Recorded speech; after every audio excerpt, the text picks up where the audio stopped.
알로라 민영입니다. 드디어 얼터제네시스 환경의 대전 영상을 준비해 보았습니다. 왼쪽에 얼터제네시스의 메인이라고 할 수 있는 아르세우스 디아루가 펄기아 태그팀 GX에 캐르디오 GX를 추가한 형태고, 오른쪽은 두파팡 덱입니다. 두파팡 GX 악어용 덱이 아닌 1점 두파팡 덱인데요. 과연 현 환경에서 조커 카드로 사용할 수 있을지 기대해 주시면 감사하겠습니다.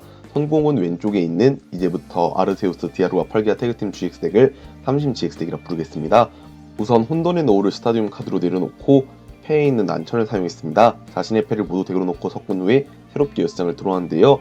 6장을 드로우한 패에서는 에너지 카드가 보이고 있습니다. 선공을 잡은 만큼 돌아오는 차례 얼터제니시스 GX를 사용하는 게 좋기 때문에 여기선 패에 있는 강철 에너지를 삼신 GX에게 붙여주고 나서 차례를 종료하네요. 오른쪽에 두파팡 덱이 차례로 들어갑니다. 두파팡 같은 경우에는 이전에 블루의 탐색을 주축으로 쓰는 모습을 보여줬었는데 과연 이 두파팡도 그럴지가 의문이네요. 먼저 패에 있는 부싯돌을 사용했습니다. 코스트 2장을 지불함으로써 덱에 있는 불에너지 4장을 찾아올 수 있는데요. 불에너지 4장을 찾아오고 추가로 부싯돌을 사용함으로써 덱에 있는 불에너지 4장을 더 패에 추가합니다. 이어서 패에 있는 서포트 카드인 난청 카틀레아를 사용하네요. 패에서 카드 한 장을 코스트로 지불했기 때문에 카드 3장을 드로우하면서 트래시는 서포트 카드 한 장을 패로 회수할 수 있지만 트래시의 서포트 카드는 없었습니다. 불에너지 한 장을 붙여주고 블레이즈를 사용하네요. 뒷면으로 되어 있는 프라이즈 한 장을 앞면으로 하고 그 카드가 불에너지라면 50 데미지를 추가하지만 네스트볼이었기 때문에 10 데미지만 들어가게 되었습니다. 왼쪽에 삼신 GX 덱이 차례로 넘어갑니다.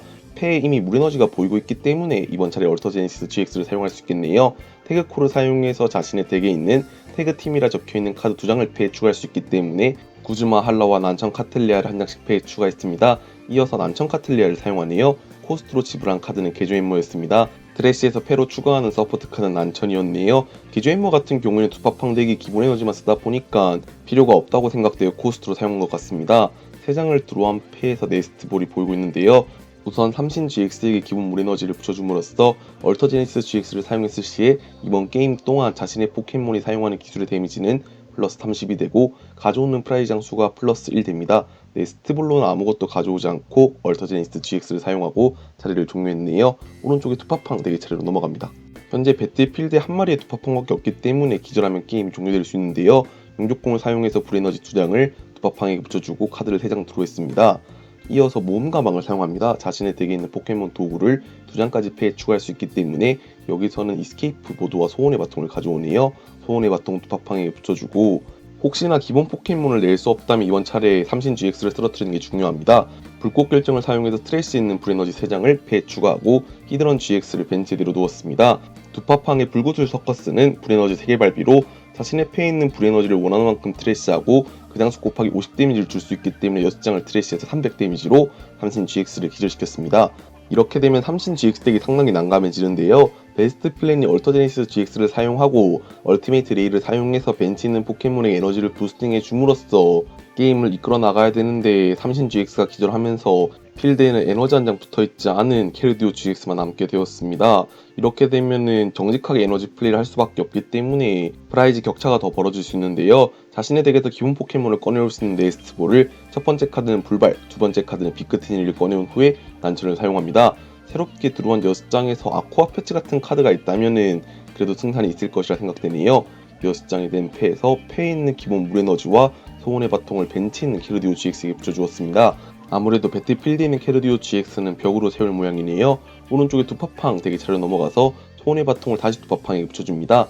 이어서 혼돈의 노을의 효과를 확인하고 아무래도 패에 있는 거대한 화덕을 쓰고 싶어 했을 것 같지만 혼돈의 노을 효과로 새로 낸 스타디움과 함께 트래시가 되기 때문에 네스트볼 우선 두파팡을 가져오고 패에 있는 부싯돌을 사용합니다. 이렇게 되면 덱에 있는 다량의 불에너지를 땡겨올 수 있을 것 같은데 남아있는 불에너지가 한 장밖에 없었나 보네요.